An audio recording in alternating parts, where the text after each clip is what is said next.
Tiles.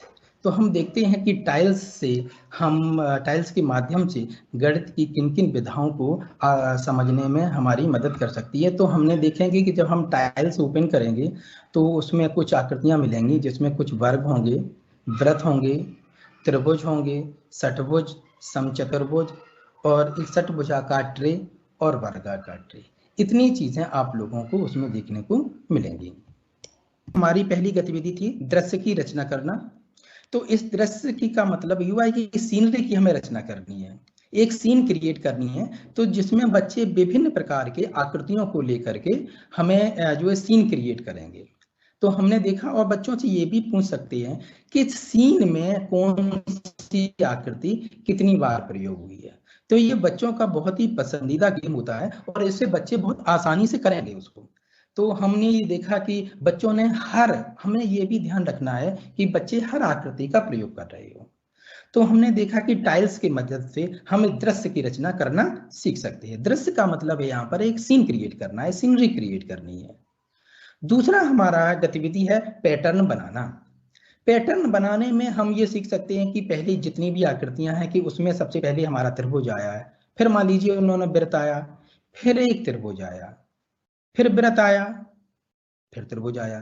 तो अब हम ये पूछ सकते हैं, अनुमान लगाना भी इस बच्चों को करा सकते हैं कि अब कौन सा पैटर्न आएगा। पहले त्रिभुज आया था, फिर वर्ग आया, फिर त्रिभुज। तो बच्चे फिर ये बताने लगेंगे कि हाँ, इस प्रकार से अब नेक्स्ट आकृति है। एक दूसरा पैटर्न इस प्रकार से भी बना सकते हैं, जैसे हमने एक त्रिभुज लिया, अब हमें करना क्या है कि इस त्रिभुज को लेकर के शेप केवल त्रिभुज का ही रहेगा और हमें एक बड़ा त्रिभुज बनाना है।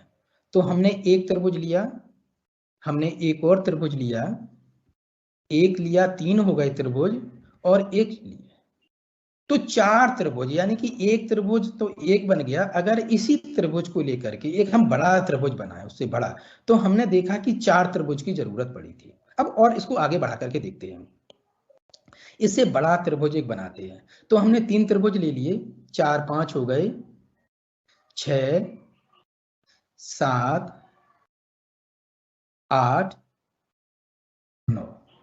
तो इस प्रकार हमने देखा कि 9 त्रिभुज, यानी कि पहला में हमें एक त्रिभुज की जरूरत पड़ी थी, दूसरे में 4 त्रिभुज की जरूरत पड़ी, और अब ये 9 त्रिभुज की जरूरत पड़ी।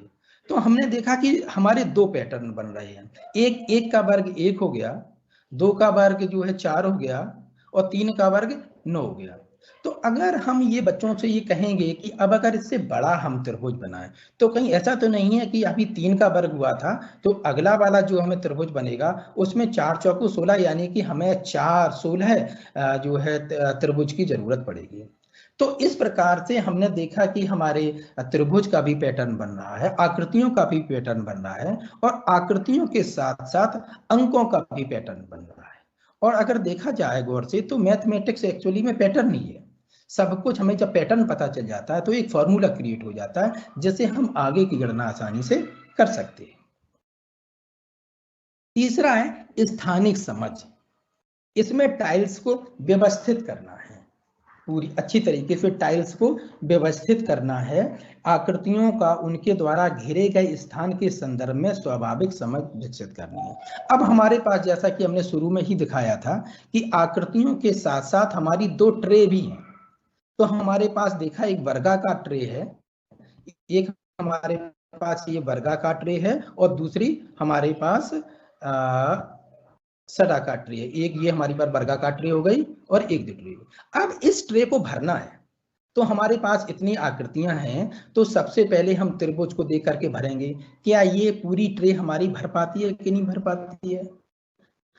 हम वर्ग को लेकर के पहले ये वर्गाकार जो हमारा वृत्त है, वृत्त को लेकर के हम इसको भरने की कोशिश करेंगे, वर्ग से इसको भरने की कोशिश करेंगे, समचतुर्भुज से इसको भरने की कोशिश करेंगे, और जो है हमारा ये आकृति है जो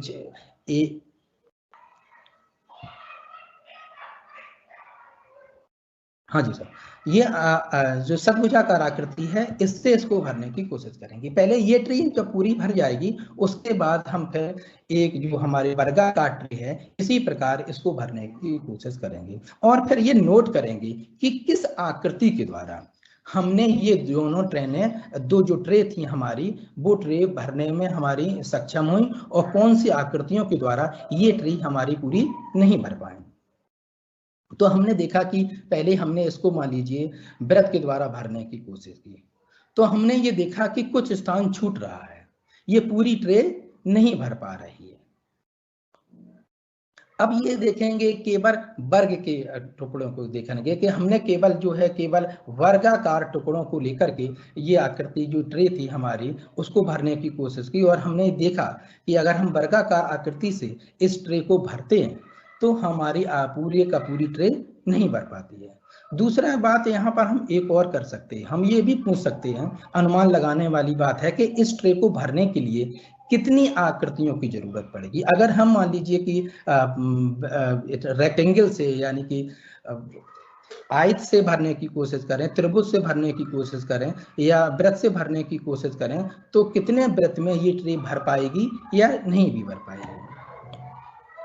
तो दूसरी में हमने इसमें आकृति जो एक्टिविटी है इसमें हमने देखा कि केवल जो त्रिभुज थे उनको लेकर हमने ये भरने की कोशिश की थी, और हमने ये पाया था कि अगर हम त्रिभुज से भरने की कोशिश करें तो ये हमारी आकृति धीरे धीरे पूरी भर रही थी, कोई भी स्थान नहीं छूट रहा था।